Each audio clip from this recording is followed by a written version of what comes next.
Hello, my friends. This is Grandmaster Yermolinsky, game of the day from Wijk. Well, what else is new? As sure as the sun will rise in the east, I'm gonna be here with game of the day. Okay, this was round 12. Well, the penultimate round.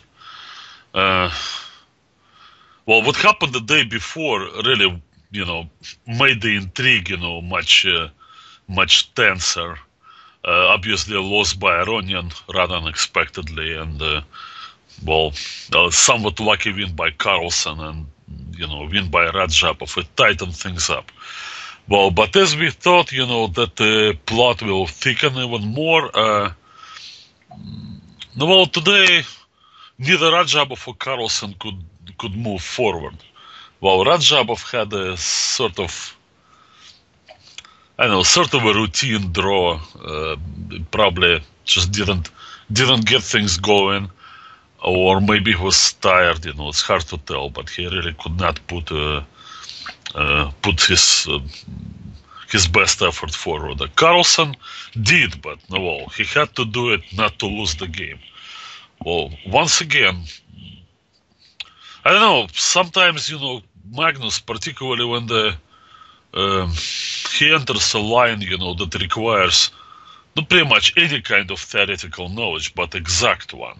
When it's not positional maneuvering and guessing this and that, but just knowing exact moves, and then he's not up to par.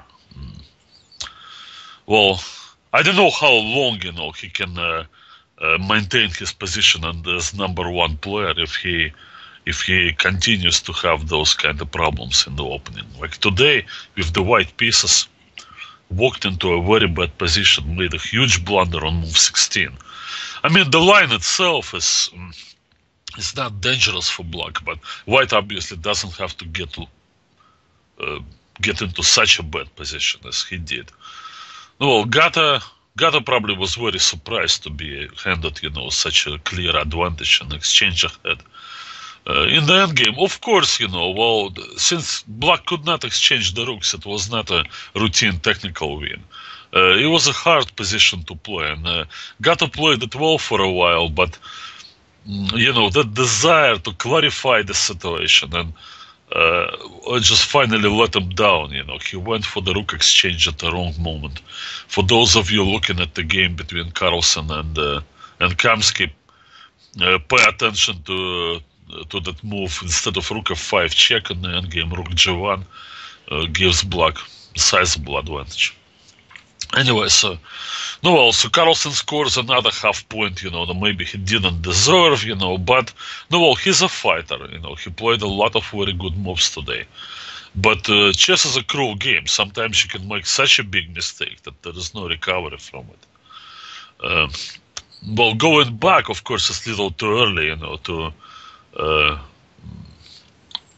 round up the performance of individual players. We still have one more round to go. But Carlsen, already, he played a lot of good moves. The majority of his moves is of real high quality. And that separates him from everyone else in this tournament, with exception of Aronian, of course, is playing fantastic. And I would say that some games by Karyakin, who played very unevenly. Others, they simply cannot play this kind of quality chess. But why is that Magnus is not rated 3000? No, because sometimes he makes very big mistakes.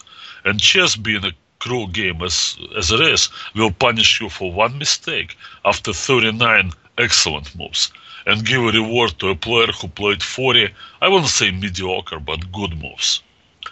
So that part, obviously, if Magnus has room to improve, that's a scary thought for his opponents.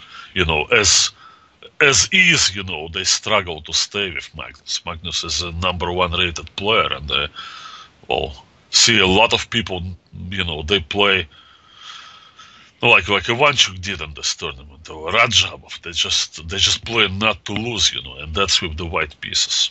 So, the Magnus intimidation is certainly a factor. Anyway, so going back, to other games, there were some. Well, I would mention, first win by Topalov. Topalov played reasonably well today, so he had his kind of game. Kept attention going in the major pieces only position, queens and two rooks. I don't know if he had an advantage at all or how large his advantage was when he finally got one.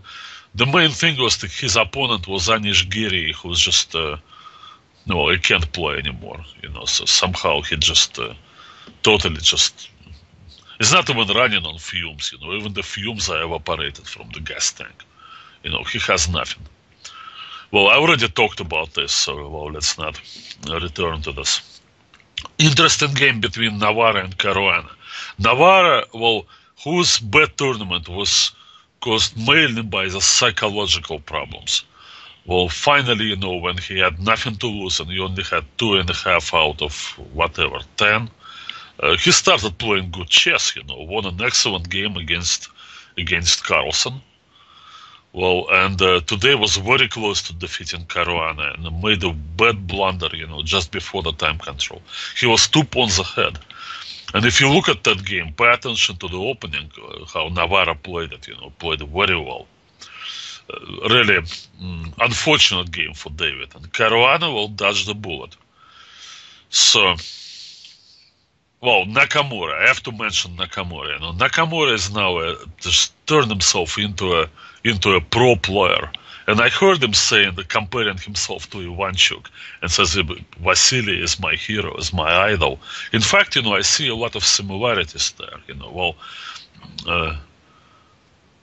of course, like in Nakamura, the good thing about Nakamura that he didn't have a game like Ivanchuk had against Gelfand. Rather, not the whole game, just that moment, when Vasily sort of spaced out. Hikaru is very attentive, things like this don't happen to him.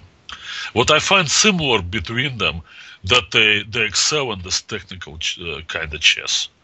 And the technical chess, doesn't really mean, that it always has to be the end game. It's just they don't have to really go forward and try to break through on every move to win games. Like today, good example. Supreme confidence from Hikaru. He played Luke Van Veli, who finally, finished his drawing series the day before by losing a game to Karyakin. So he was, ripe for plucking, and all Hikaru did, it was just played a very accurate opening, got absolutely nothing of it, but that doesn't matter. He keeps on playing, moves the pieces, and sooner or later he would seize the opportunity. And it's almost like I was watching this game, and it's almost like Hikaru's win was never in doubt, even when Luke still had a good position. I don't know. That's a skill of its own. It's not accidental. I see it time and again. That Hikaru scores real well against the people he expects to beat. Now, can he take his game to a new level and treat Carlsen and Aronian the same way as lower-rated guys? No, I don't know. If he does, then he's going to be the #1 player in the world. We'll see. Okay, off to the game that pretty much, I would say, decided the tournament, considering that Aronian is in a leading position, and the last round I think is going to have the white pieces. So Gelfand is white. Okay, I said a lot about Gelfand's tournament, and he scored a victory against Ivanchuk, mainly because Ivanchuk just treated this game like he was playing somebody in the first round of an open tournament. Just expected to win this equal position without doing anything, just playing the most obvious moves. Some of those weren't that good. No, Gelfand, even I don't know how badly he plays, but still, you play like this against him, you're gonna pay, and that's what happened with Ivanchuk. But as I said yesterday, these 2 wins that Boris had in this tournament, one against Karyakin, who sort of self-destructed out of the opening, and another one against Ivanchuk, who self-destructed in the endgame. They both came as a result of opponents' suicide mission. I mean, can you expect, that Anand would do the same? Would Anand necessarily treat him like a, 2200 player? No, of course not. Anand way too smart for that. So Boris hasn't answered the most important question: is what is that he can do on a chessboard? That is enough to defeat Anand. All right. Okay, he tried. In this game, once again, the Queen's Gambit declined. So Bishop f4, e3, and here he comes up with the very rare move, a3. Now, that's for the people who say, oh, well, they would, Gelfand, is not playing very well because he doesn't want to show his openings and his novelties. Now, I would say if I were Boris, I would show every novelty that I had in every game, in order to get a good result. Because the most that he needs is confidence. Well, and it's worth more, than keeping that earth-shattering novelty. Besides those novelties, if it's not a forced variation, if it's not some kind of Botvinnik variation or the poisoned pawn in the Sicilian, it's not gonna make a turnaround, in the result of the game.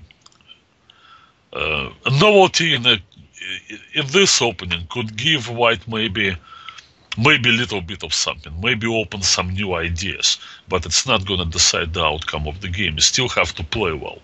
So from that point of view, I don't think that Gelfand lost anything, but sort of like, showing that move a3. Well, a3 actually is not a new move. That idea was successfully used by Shakhriyar Mamediyarov in one of his games lately. Now, White is delaying the development of the knight from g1. He's also taken care of the various checks possibilities on that diagonal, which is Black's sometimes main source of counterplay in the bishop f4 line. Now, what can Black do? Well, the Mamediyarov game, it went this way. Here we go. Interesting, right? Okay, leaving that knight back now helps because the pawn could go forward. And then this, knight d7, and Mamediyarov simply played h4. I don't know, so his opponent Sarkisian played knight e4. White naturally sacrificed the h pawn. I don't know if it's even possible to take it, I'm not sure. And then the game was interesting, but I think Black went all out, trying to break through in the center. Logical strategy, going through the center against the flank attack, but I think Sarkisian miscalculated, and it was a fairly easy win for Mamediyarov. Yeah, so people take notice of games like this, of course. Ivan Sokolov tried it against our American player Varush Akobian. Varush being also a representative of the Armenian school of chess, obviously, also plays the Queen's Gambit declined. So c5 played Varuzhan, and then after dc5, bishop c5. No, okay, so, well, this is a usual line. Now you have to watch out for queen c2 double attack, so Varush alertly played this. And now knight f3 would have simply transposed the game into a theoretical line, which I myself played a lot with White, and I know how little White has here. Leko used it to beat Kramnik in a long technical endgame. Well, good thing for White here that is not risking much. But he also can do knight e2, somehow positioning the knight differently. Once again, an advantage of delaying that knight deployment. Okay, let's see what Aronian did. I'm not quite sure if Aronian was prepared. He took a few minutes, 2 or 3 minutes. Well, maybe he looked at this, but Aronian has confidence. When you're really confident in what you do and in your favorite opening, then particularly an opening as sturdy as the Queen's Gambit declined, your confidence will not be shattered, by a little trickery and a move order or whatnot from your opponent. You play what you know, you play what you believe in. So he goes knight d7. Now, I guess the idea, of course, is to push c5, and then if knight f3, okay, we've seen the move a3 already.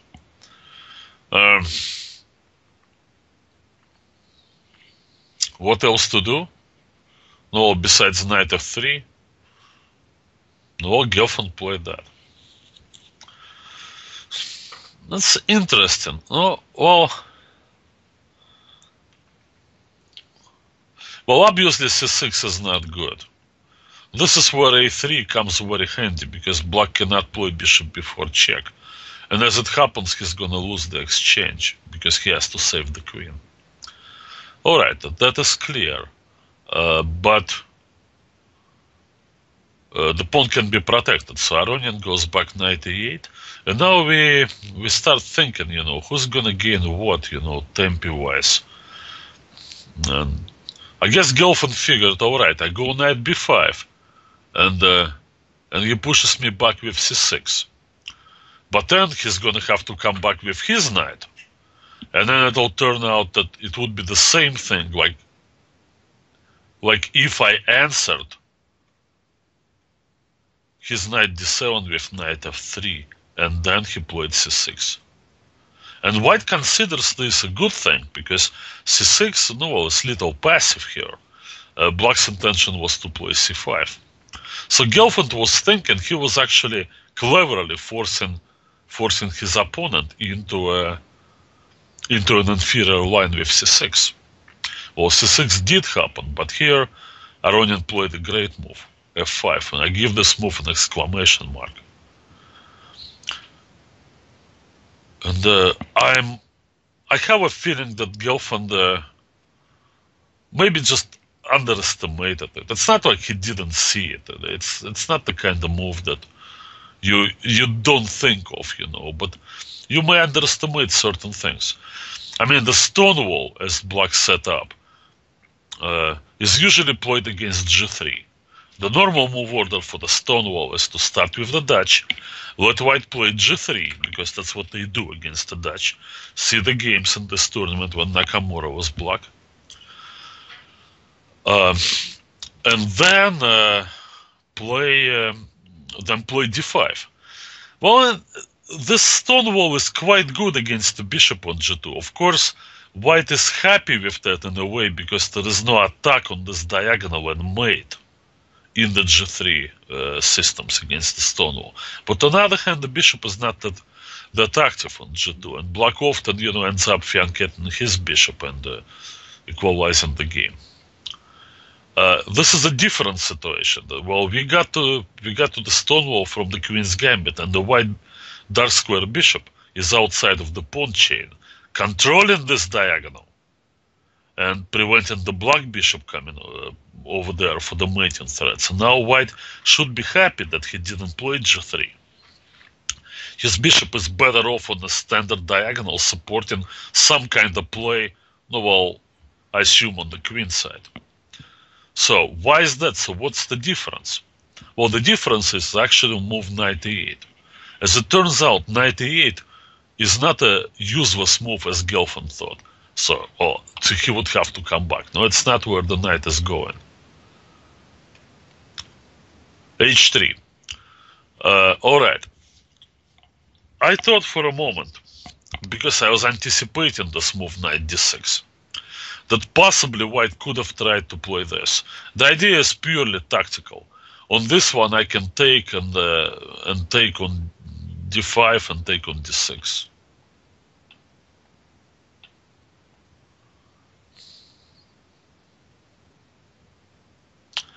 Well, yes, so the idea was to prevent this. Now, of course, possible to play maybe even king h8.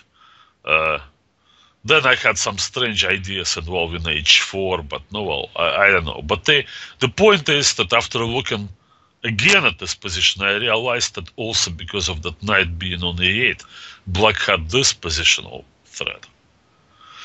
Well, if the bishop goes there, then the positional idea becomes tactical, and the white bishop is simply trapped. So that's not good. So the only square for the white bishop to go to is e5. And then there is this. No, I assume knight d2. And then that pawn on e5 is, I don't know, it's isolated from other pawns. Obviously, black can attack it. Maybe then white would go f4. I'm also thinking, what if f4 here? It's a pretty good move, because the knight could be useful coming to g7. And the dark square bishop is very strong. Now, black somehow opens the dark squares. We get around, an attack f5. White's pawn structure is not so good, and the queen's out of play on b3. So anyway, I realized that my idea queen b3 would be totally busted.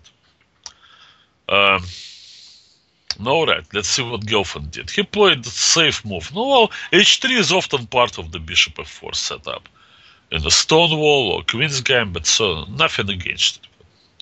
Alright, and now knight d6. How is this important? No, well, two things. First of all, a threat is made to the c4 pawn. So, white is having a hard time maintaining that pawn on c4. Although possibly he could. He doesn't want to lose this pawn. The more of a question if he could play, I don't know, queen b3, for example. But maybe it's more desirable first to play b4, because white needs to figure out where he's going to be playing, and maybe the pawn minority attack. Speaking of the pawn minority attack, another thing about this, that capture that's happened, that's what happened in the game. Yeah. Now this is the exchange variation Queen's Gambit pawn structure, where the d6 is the best square for the black knight. There are some classical games played by Petrosian and even Garry Kasparov against Lajos Portish, where black took advantage of this knight being on d6. One of the ideas that b4 can be answered by b5. No, not sure about this particular position, but in general, with the idea of bringing the knight to c4.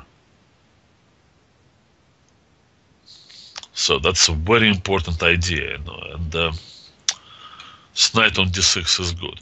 And thirdly, there is another good thing about this knight on d6, that the other knight can now come to f6. Black, of course, maintains very good control over the e4 square. Now, if you are attracted to any kind of ideas with g4, I would say no, please don't do this. Black has too much concentration of the pieces in the center, and a simple move knight f6 here would just make it difficult for white. Now, he's late in development to castle long, and probably black has an advantage already. So what happened here? Bishop d3.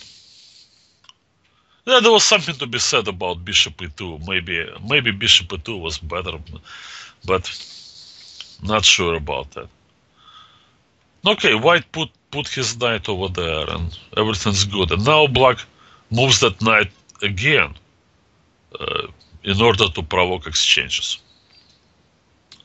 Well, if the c4 pawn and the e6 pawn were still on the board, then white could probably just allow everything to be exchanged and try for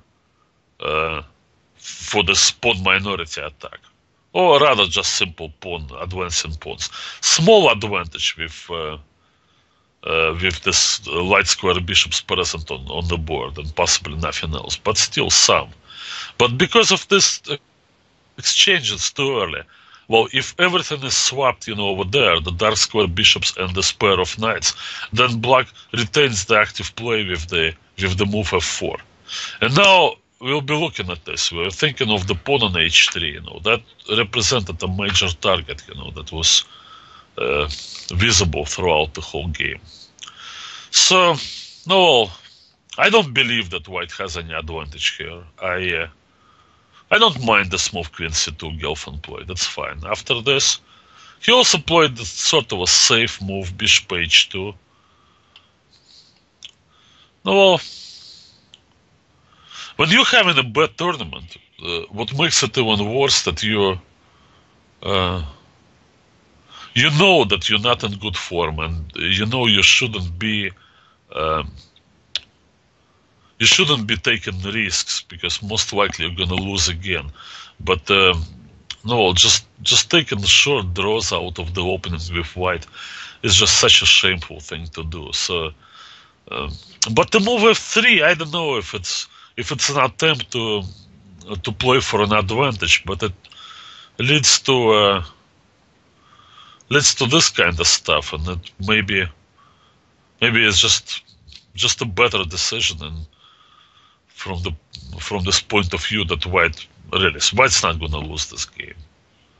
Just take like this. So possibly f3 to force the exchange of the knights was more practical, but obviously once again the too early exchange the c4 and the c4 for e6. Well, now black takes, and he has a very comfortable way of developing the bishop, which normally he wouldn't have had. And well, what is white to do? He's got just nothing to do here. It's equal. Boris played bishop h2. All right. I guess he wanted to play b4, which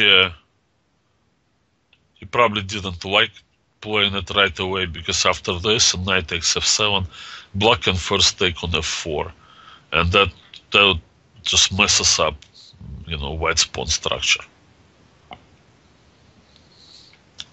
Okay, all right. So he played this and wanted to play b4, I believe, but they took there. Now Aronian played a5. So he stopped before.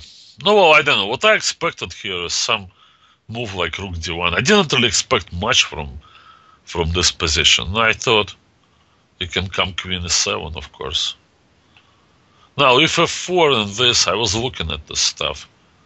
Takes on e4 and takes on c2, and now f takes. D takes is not good, because white would obviously grab the the d file and the b3 diagonal. But here after f takes e4, the position is really asymmetrical, and well, both sides, they have some potential activity with their opponents. White seem to be starting first, but I'm not quite sure. Maybe he needs some. Maybe he needs some bishop d1 move, and then try to push f5. I mean, it's possible. It's an interesting endgame. Not sure how to evaluate it. I think black is all right here, but oh. So that's what I expected. Instead came this move knight a4, and it gave Aronian an interesting idea. Up to this point, I think he just played the game, trying to find best moves and equalize the game as black should, out of the opening, particularly in Queen's Gambit. But here he started thinking of some aggressive play. Besides, Gelfand was taking a lot of time on his moves without actually producing anything. So, well, it came right up, b5. Now, that's an outrageous move. It's a double pawn sacrifice. Obviously, queen takes c6. Now, what was prepared is this and rook g6. Cost of 2 pawns, black quickly moves the rook over. And now, h3 is there, of course. Now, the next is queen g5 with threats. Is that so clear? I wouldn't say so. White could have played for this, but you need confidence, and where do you find confidence when you -2 in a tournament or whatever? Gelfand was maybe it was -1. You can't really calculate everything here. You can calculate some, or you mainly have to believe that it'll work out. Okay, the idea of knight c3 is that this line is probably good for white because of this check, and then the knight also attacks the other rook. So black probably has to take, and then rook d1. Now white has a lot of pawns, 3 pawns. So he is certainly better, much better here, with the rooks for the minor, with rook and pawns for the minor pieces. So that is not good. So let me go for this line again. Knight c3. Well, you gotta bring your pieces back. So I guess maybe queen g5 is the main move. Now, if you're a Topalov here, well, then first thing you look at is this. Bishop e6, and now you give the queen. Sorry, Veselin, I didn't mean to make fun of you. It's all in the... Well, possibly this is better than in the Topalov sacrifices in the previous 2 games. I think white here has a pretty solid position. I mean, but it's not a winning attempt, really. I mean, white probably make a draw here without much difficulty. He's about to play f4, and maintain everything. Perfect, and... no, but I don't see white winning this. Although maybe some people could say, oh, this is great, and white would win. But I'm not quite sure. Alright, let's forget about the queen sacrifice. Maybe just take on e4 here. Knight needs to be eliminated. No, well, the old Korchnoi method, So, well, you take everything they give you, and then you start exchanging his pieces. And if you can't exchange them, for... if you can't exchange them given equal value, then you give more value because you have extra material to spare. Eventually your opponent's attack dies out because he runs out of wood. Okay, this is Korchnoi's method, and you can't argue with that because he won a lot of games, obviously. So what's happening here? And this... Now, this looks very good for white. I believe that this is a long story, taking that pawn on h3, and white should be able to get things going here. Enough for his counterplay. What I was thinking here... Yeah, you can actually play queen d5, that on this move there is h4, so that upsets the coordination of the black pieces. That's a pretty good rejoinder.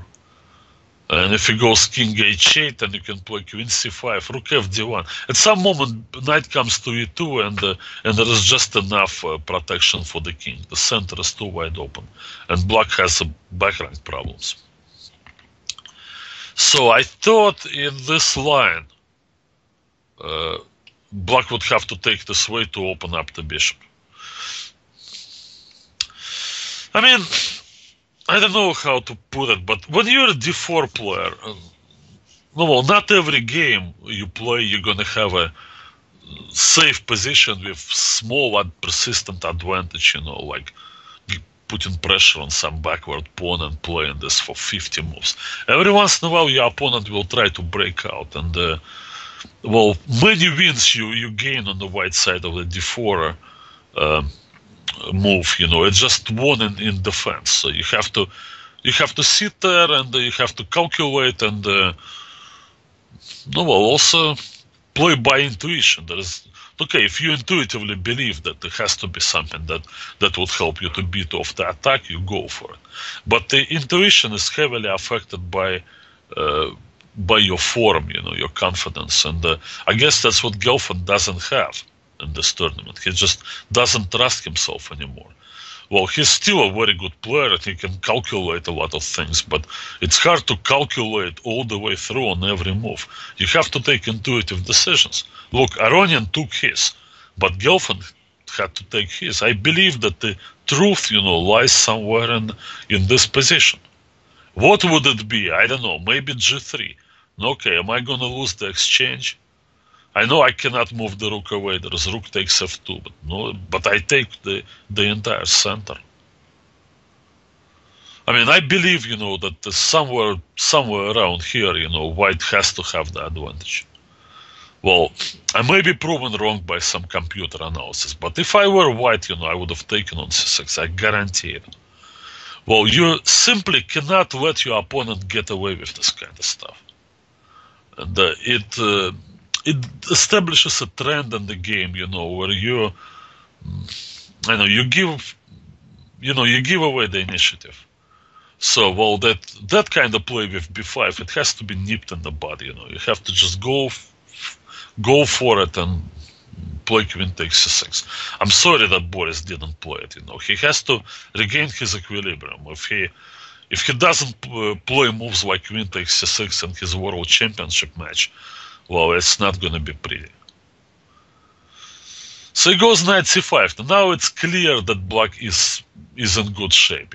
Played the move queen e7, and now he's attacking the knight and the pawn on e5. Now, is white much worse here? The way the people were saying, no, white isn't much worse. But he's going to have some compensation, but that's what it is. Just compensation. Now, if a good thing is, from Boris's point of view, that, black... No, maybe it would be harder for black to start an attack on the king. But he won't quit, he would try to do things. All right, we're looking at rook c1. Another move was knight b3. The move that I looked at because some people were saying that knight b3 is a great move, but no, I don't know. Well, is this necessarily better, than the other line? It's different somewhat. The black king doesn't go to g5, but e5 is also a pretty good square. I would say it's about the same, but here also... I don't like that knight on b3. There is no attack against d5, and all black needs here is just to hold on to the center for a couple more moves, when his play takes off. It's gonna be fine. f4 is possible after knight d4, or this is also an interesting move. Oh boy, that h3. I don't know, king h1, rook h6.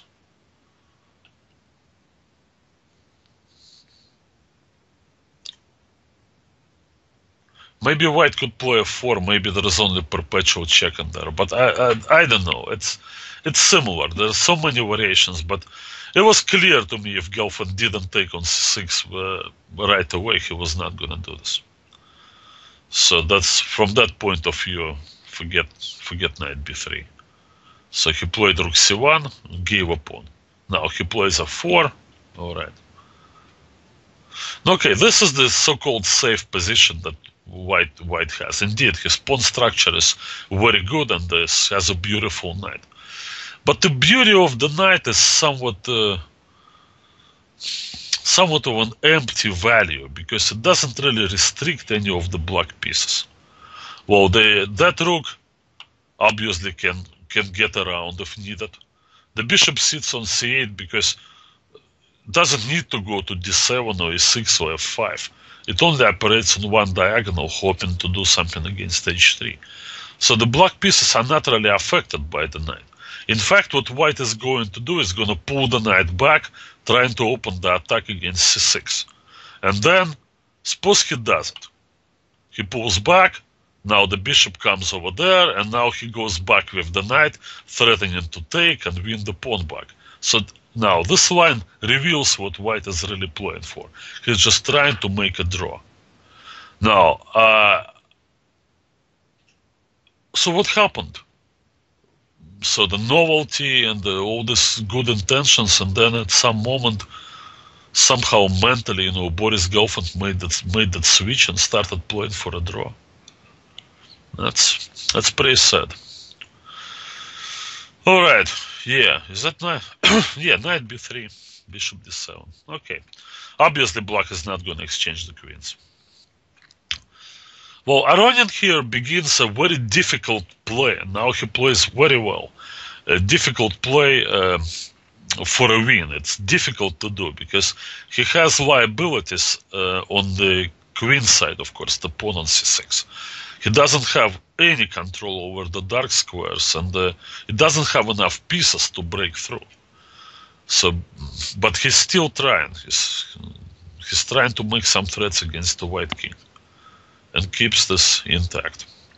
Now, a lot of people would probably play a4, but he figured he actually wanted white to infiltrate in a file. He wanted white to draw white's pieces away from defending the black king, his king, the white king. So for that, the opening of the a file is part of the plan. So he took h4. Now the first threat, queen g3, pulls the white knight back. Rook f6. Now I thought black is slightly better here, but I really didn't expect Aronian to win. I thought this is so difficult because, well, clearly that black cannot do anything unless he plays g5. But what is g5 going to do? White has firm control over f4. And what about opening the black king like this, with the white rook infiltrating? I even thought maybe in this position Levan would play this, but after rook a1. Now the rook exchanges are actually quite good for white, because it would further reduce black's attacking potential. And if all the rooks are exchanged, then white simply is just untouchable, and well, you can never lose. I thought queen f6 here, but then the queen went away from g3, so knight d4 is possible. So Aronian didn't want that, so he played rook f6. Good stuff. Rook a1, doubled up the rooks, queen e7. Now it's balancing act, Well, I thought he would never let that queen come through into his position, but he did. Now he plays for this. No, these are tricks, right? But well, they work. So you can abandon the bishop when the white rook goes there because it's a square. Now, is it good for white to give up the queen for two rooks or win two rooks for the queen? Well, doesn't matter how you phrase it, the answer is no. It's very bad for white, because white does not have the rooks coordinated and the black queen will have targets. It's e3 and immediately b4 with queen d6. Now it will be a very bad position for white. So he can't do this. Now another thing he couldn't do was rook a7 because of this shot. Now Gelfand, 10 minutes for 7 moves. It's hard to recommend anything here. I mean, pretty much every move is the same. That doesn't change the nature of the position. So he played rook g1. I don't think it's a bad move. I think it's an okay move. First of all, he defended against this bishop h3 business, so he wants to come to a7 on the next move. Secondly, I thought maybe at some moment he could play g4. The latter did not materialize, fortunately, so black played this. Now rook a7. Wow, look at Aronian. He finds these things, and once again, same idea. Can white take? Well, now he seems to win a lot of stuff for the queen. But watch this. Same thing, the rooks are not coordinated, and going after the pawns, well, you're not going to get all of them, and black gets the knight on e2, the pawn on e3, and then two connected passes.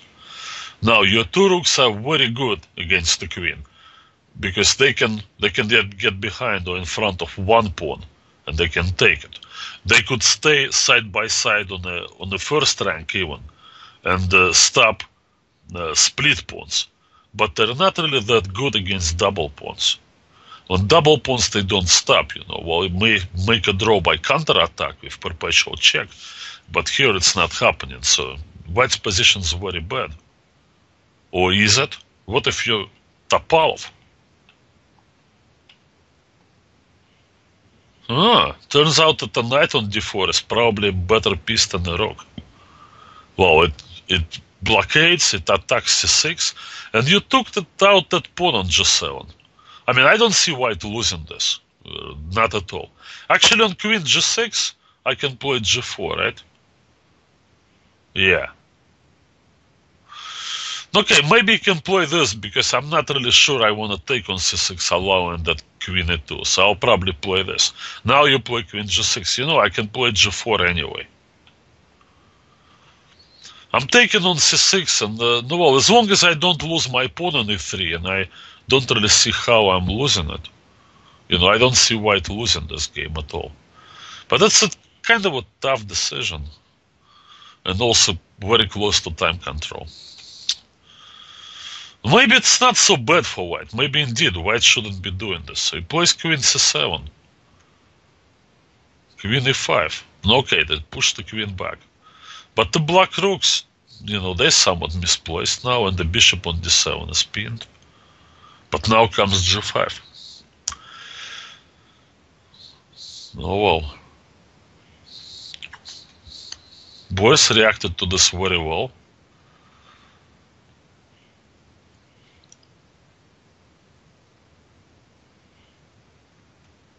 They played these moves. Well, after the time control was reached, Boris played the right move, because the endgame, even the black gets this protected passer, is still exactly what White needs because of his blockade. So Aronian couldn't do this, so he moved his queen back. And now Boris played f5. You know, at this moment I thought that Boris was doing great, because I thought that pawn on f5, and for tactical reasons. So what are the tactical reasons here? No, of course you take on f5, and that wins the piece. So because of the tactical reasons, that pawn is alive, and I thought, you know, that somehow White, with this control on the 7th and going against the black king, but I guess I underestimated, you know, the genius of Levon Aronian. One thing, you know, that really made me worry, you know, about the outcome of this game for Boris Gelfand is the fact that on these two moves, Queen C5 and F5, you know how much time he spent?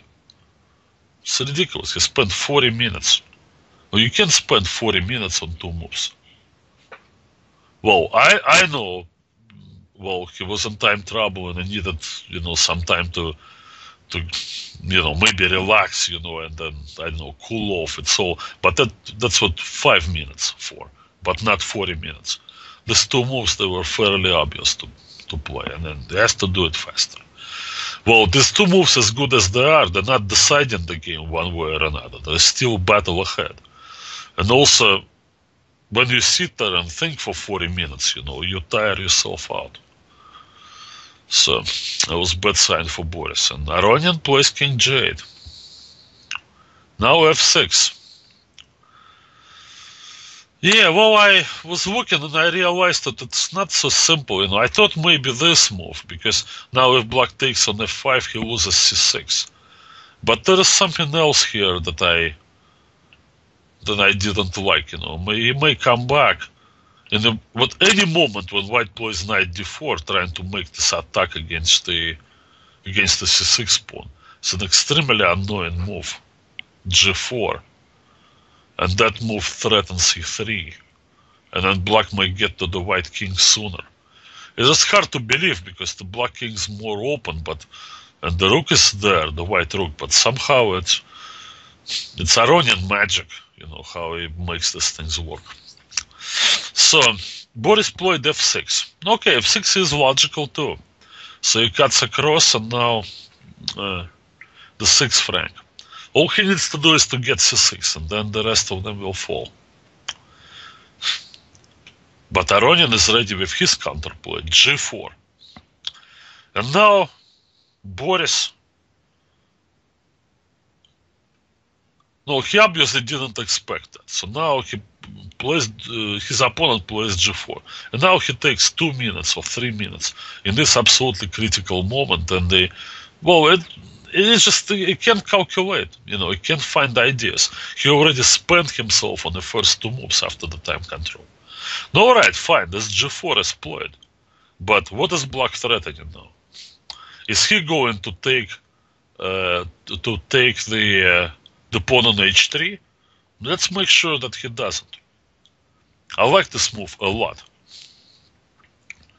Now, if he takes, then I get the G file. And in this line, well, if bishop takes h3, then I guess it's white who's going to be attacking big time. I think black's in trouble here. Well, no, G takes h3 is not a good move, but by moving the king away, now white is also planning to bring the rook over to f4.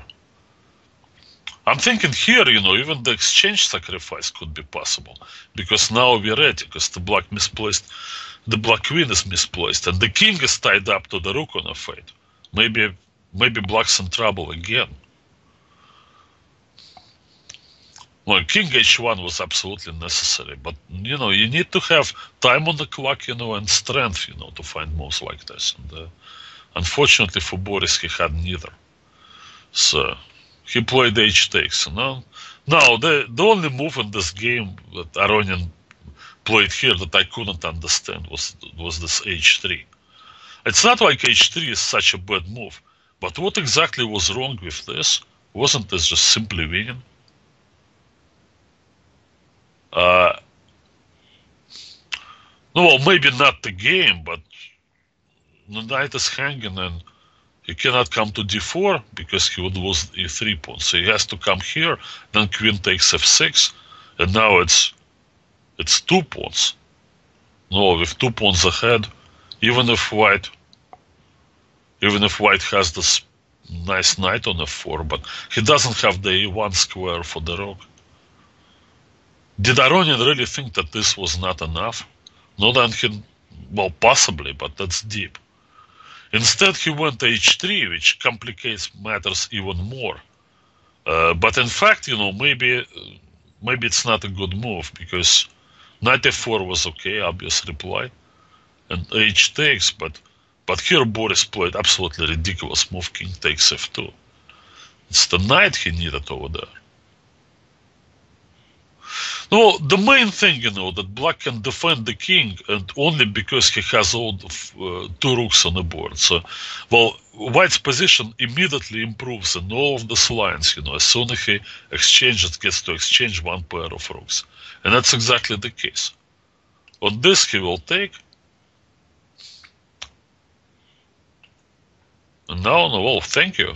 Let's start eliminating something. Knight on g2 is the best defender for the king. There is nothing black can do against this knight. I mean, black is not risking to lose. He can always make a draw, but I don't see black with, having any chance to win the game. And it was very simple to play knight takes g2 here. Instead, once again, a minute and a half. Well, the time management here, was just on the moves that were fairly obvious. So once again, the obvious once you see them, there was 10 minutes, 20 minutes spent on the moves in critical situation. There was not enough time left on the clock or energy left. This is a very bad move. Now white is pretty much lost. After this, the g4 pawn. I was thinking of protecting it indirectly with rook g1, but after rook h7, black begins to infiltrate everywhere. Queen from b2, the rook from h2. No chance. Came king g3. This is over. Rook h7. g5. No, that was not gonna work. This. And now Levon finished the game in style by playing this sacrifice. It's not. I mean, it's possible to calculate, but it's geometrical. So either he comes from g3, or it comes from g3 this way. And now, yeah, that's a tricky check. Don't let the white king get through. Then white will be fine with that king find an escape, and going forward. No, of course, the correct move, check. And then on this, a check from h3. So that pushes the white king back, where it's going to be met by queen b2 check, and well, pretty much it's checkmate in a couple of moves after queen b2. So Boris resigned, and this is very important victory for Levon Aronian. He's now a full point ahead of the field going to the last round, where I believe he's going to have the white pieces against one of the guys who chase him, Timur Rajabov, but with white pieces. Unless he does the same thing that he did against Navarra, but well, I think pretty much he has it wrapped up. Well deserved, He won so many games in this tournament, and that's the best tournament of his career, and that's saying something, because Levon Aronian won a lot of tournaments. As for Boris Gelfand, well, I said enough already. I wish, I wish Boris best of luck, recovering and playing better chess when it really counts. With that, I would like to finish my report here, Game of the Day coverage from the Wijk tournament. This is Grandmaster Yermolinsky. Alright, so we have a last round tomorrow, and it's an earlier start, 1.5 hours earlier. So if you're here in the United States, set up your alarm clock. Here in the Central Time Zone, we're going to start at 5 in the morning, and I'll be there for you. Take care, guys. Good luck.